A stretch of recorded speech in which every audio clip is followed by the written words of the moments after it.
last thing really that I want to talk about here was Matt LaFleur and what's going on there in Green Bay. LaFleur and Tomlin were both praised by Aaron Rodgers after the Sunday night loss for Pittsburgh, where Rodgers came out and pretty much just said, the league's not like it used to be when I first joined. You have guys who consistently win the way Tomlin and LaFleur do. Guys the locker room loves, like LaFleur and Tomlin have, or had in Tomlin's case.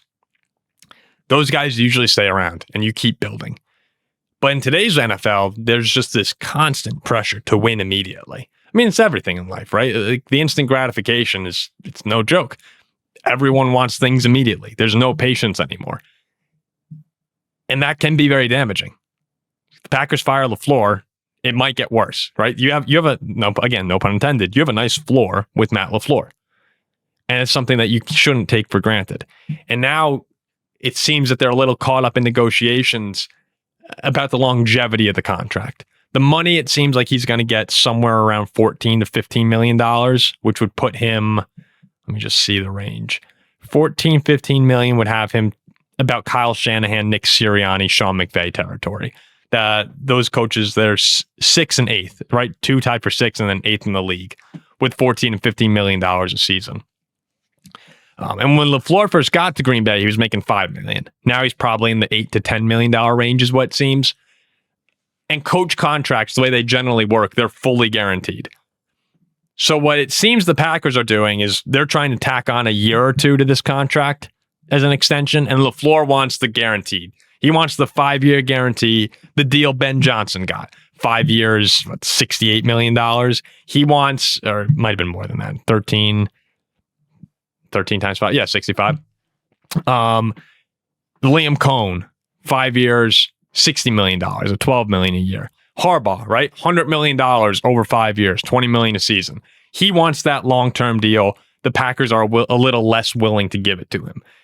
Something that could lead to, as we've seen some reports, are that the Packers decide to actually trade him. They decide to move on, but since he's under contract for another year, they trade him and they get some picks. And that's when you see teams maybe like the Cardinals or the Browns or the Raiders, whoever it might be, ears perk up a bit. Okay, we can go after LaFleur. Like, that would be someone they would all want on their coaching staff if he was let go. So we're going to have to see how that plays out over the next few weeks.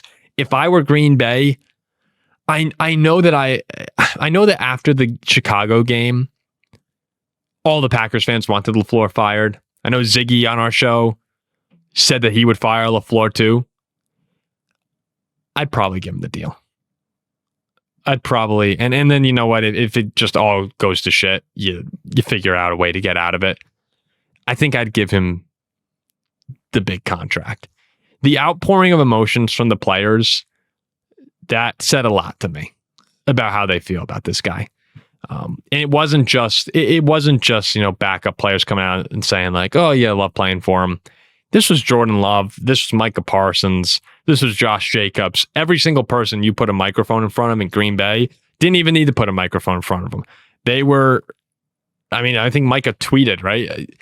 How he called LaFleur. These guys love him. And that to me is something that I wouldn't break up for next year. Because when the Packers had everyone healthy, there were times where they looked like the best team in football this year. And there is risk. There is risk if you're going to bring LaFleur back. He's made a lot of the same mistakes over the years. That it could happen again. And now you're sitting there next season saying, what are we doing? Like, how are we doing this again? Did we really buy back into this? It also could be a world where you're like the Vikings with Sam Darnold and you let him go. And whoever you have coming in just ain't the guy. And if you don't have the guy, it gets bad really quickly. Now, this is another situation where the Packers have the quarterback, so they'll be fine. But what did I say before? With the great quarterback, that great coach can help push them over the line. If you have a bad coach, he can hold back a great QB. It can happen. And this is where it gets very delicate for Green Bay.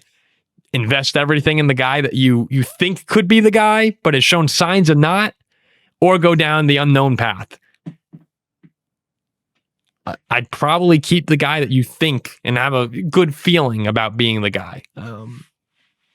but we'll see what happens. It's gonna be tricky.